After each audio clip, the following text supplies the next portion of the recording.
मोठा झालो ही गा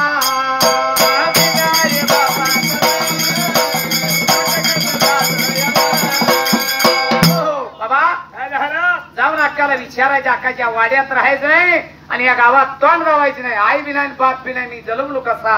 आणि गोष्ट हल्ली गोष्ट लागली जीवाला विचार लागला करायला आता कुणा तांब्या मामाला धरलं तर काही तर माहिती मिळते. आई म्हणायचं कोणाला आणि बाबा म्हणायचं कोणाला गावची शिवाय द्यायचं. बरोबर आहे.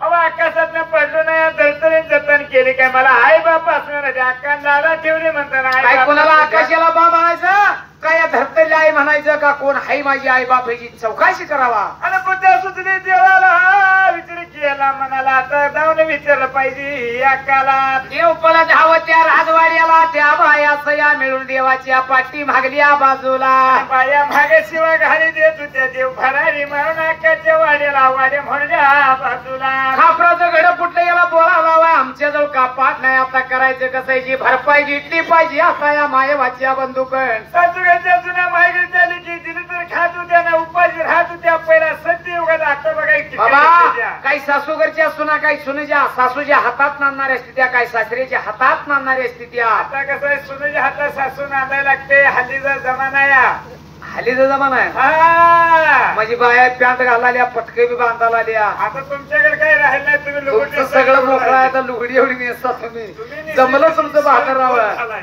होय होय. तर बाबा विचार पडला म्हणे घेणारा त्या ठिकाणी आला. सासूघरच्या सुना मायघरच्या लिखी देवांदर्भ झालावला आणि राजवाट मायवाच्या वाड्यामध्ये देव दिवस गेला होता त्यावेळेला सासूघरच्या सुना मायघरच्या लिखी. आता काही करायचं मोकळं जर घडण येलं तर आपल्याला आणि बी नाही करला येऊ देत नाही ती. विचार पडला म्हणी घेण्याचा त्या ठिकाणीला. अक्कवा मायवा निघून आले आमच्या वाड्या मोर कोण आज तोंड करतया. वाईट वाटलं जीवाला पाणी आलं डोळ्याला त्यावेळी जीव झुटपी गेला होता. हक्क मायवा पाचच्या धर्मेला शेल्या मेंढ्या घेऊन चालली येतो घर वाड्याला. बाई काय झाले अरे तुम्ही एवढ्या येऊन शिव्या घाली देताय बोट मोडताय का माझ्या वाणीच्या बदलून काय केला. काय काय नाही माझ्या तांब्या मामान पायावर पाय टाकून बसल्या. तुम्हाला काय आरोप बोलला काय सांगू का का म्हणली बिन आईच आणि बिन बापा जतान केली. गावातल्या पोरा शिल्ला मारतया सासूघरच्या सुनाज घड फोडतया. काय सांगाव तरी गावात. आमच्या नाण्याचं चांगलं होण्याचा प्रसंग आला. मोकळा घरा घेऊन घरला गेलं तर आम्हाला उद्या आई बापाच्या घरला पाठवते. ती काय सांगावा का तुझ्या पोरणाशी घोळ केली या. माझ्या वाणीच्या दादा लागे वाईटने क्यों बोलाई लागे.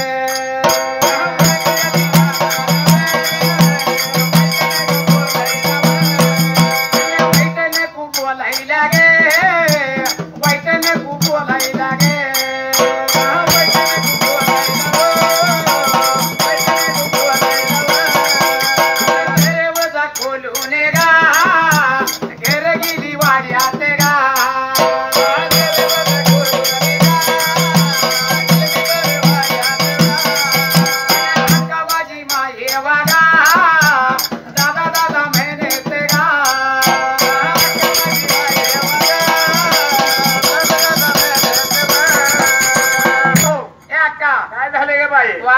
दादा म्हणायला लायचीच नाही. मला पाटीला बहीण बी नाही पाटीला भाऊ बी नाही आई बी नाही बाय बी नाही. मी जलुबलू कसा ही सांगायचा आता. अरे बाबा काय ह्या लागले का खोळ लागली रे दुर्मला ही पुणे तुझ्या डोक्यात राग घातली या. काय ह्या लागली का तुला. शिवा गावातल्या बाया आपण घड कुठं निसरून पडली द्या आणि माझ्यावर अपराध उठून येणार रोजाला बिन आईचा बिन बाचा. आणि बाया नको ते म्हणते त्या मला बिन आई आणि बाप नाही म्हणते त्या म्हणजे मला आई बाप धावलं पाहिजे. मायवानी विचार केला बाई ग माझ्या वाणीच्या दादाला वाईट मंगाला बोलू नका. तुमच्या घड्याला आताच्या आता तुम्ही रिपेरी घर करून देईल. हाय तसे तुमचं घर होते पण माझ्या दादाला जी बोला ह्याची भरपाई दिली पाहिजे. बायानं तुमचं घर आता लगेच सांग तयार आहे. माया वाट्या काने की गा हातात एल्या चुड्याचा की गा.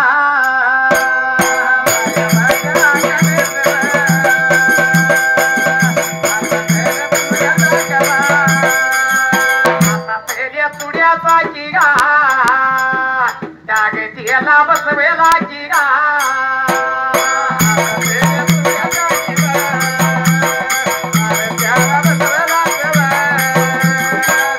त्याला बसवणे की गा घरी केले तयार की गा.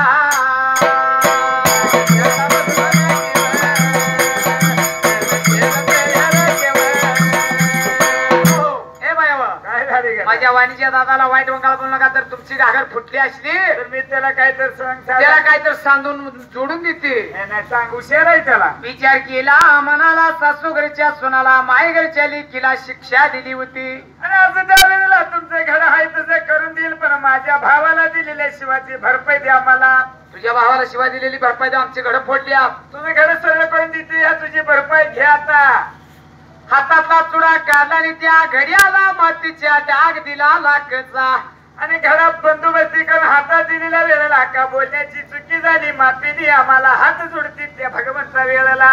तुमचं घड तयार करून दिलं, हा. तुम्ही वाटायला लागला, पण हात देवान म्हणला का काय म्हणतो तो? अन्न खाणार नाही, पाणी पिणार नाही, तुझ्या वाड्यात सहित राहणार नाही, या गावात मी तोंड धावणार नाही. बिन आईचा आणि बिन बापाचा बी कसा आहे. नाही नाही, शब्द मंगाळ बोलल्यावर राग येतो कोणाला शहरा. आई म्हणू कुणाला, बाप म्हणू कुणाला, तुला एक बहीण म्हणतो या. आणि जन्म ठेवण्यात जात नाही मला. मी जर एवढा असून सुद्धा बिन आईचा बिन बाप्पाचा म्हणती तर मला ओळख दावली पाहिजे ह्या ठिकाण्याला.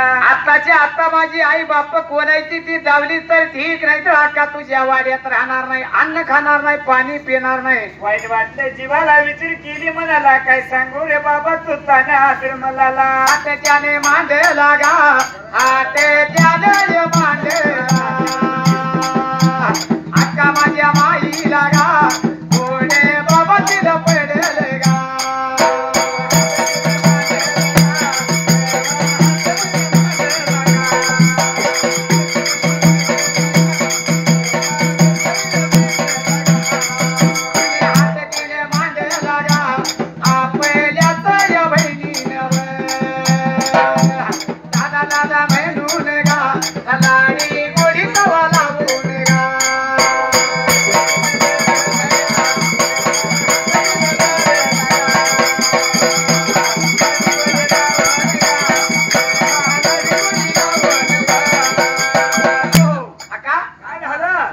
तिथे राहणार, अन्न खाणार, पाणी पिणार नाही, या गावात तोंड जाणार नाही. नवीला झाला ना अक्काला म्हणजे काय तर लबाड्या थोबाड्या. बाबा काय सांगू रे तुला, तुझी माय आणि बाप आहे ती चंदनगिरीला.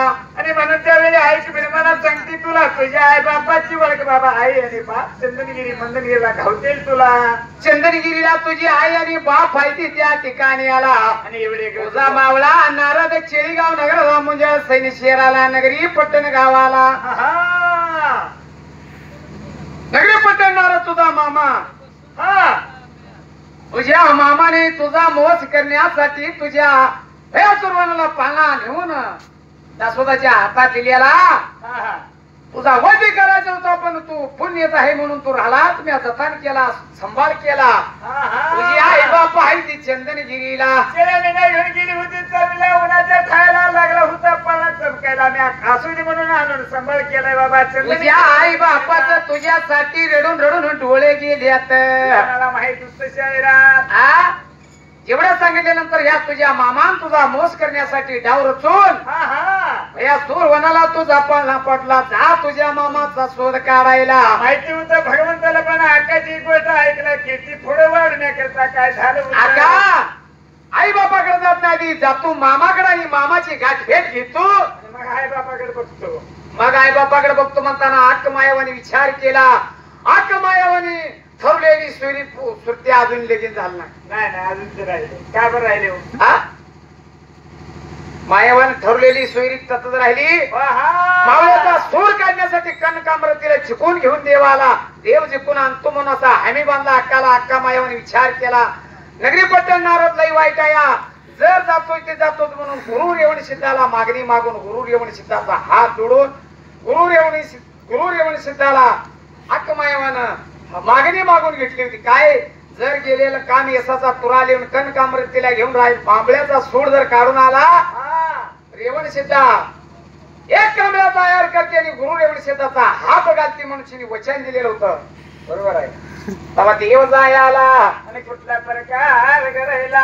संध्याकाळी सगळी वाटाघाट चालली. का मी जाणार उद्या माझ्या मामाच्या शोधाला आणि मामाच्या भेटीला.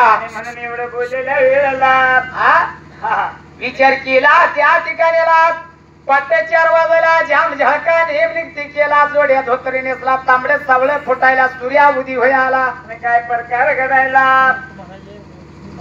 अक्का मायवानी विचार केला त्या ठिकाणीला, दादा अक्का मी जातो रूपाने मला वारू तयार करून दिला पाहिजे. आणि असं त्यावेळी मला चालून कधी का जाणार आहे त्यावेळी मी मागेल ते दिलं पाहिजे मला. आका काय मी आता वारू कसला पाहिजे बघाय गेलं तर कोणाला दिसुनी धराय गेलं तर घावणी. हा होय श्यामची उडी ही उडी नव ह्या घोड्यावर लगेच कुठे करते तुला पाऊंड तर उठत्या. तसं नाही शहर ह्या गोळ्यावर सुद्धा किती तर स्वाद. देवाचा वारूच वेगळा होता देवाची चीजी वेगळी होती देवाच्या चीजीचं सूत्रधार वेगळं होतं. आणि सुंबैराले मांडले मांडले गा सुंबैराले मांडले मांडले गा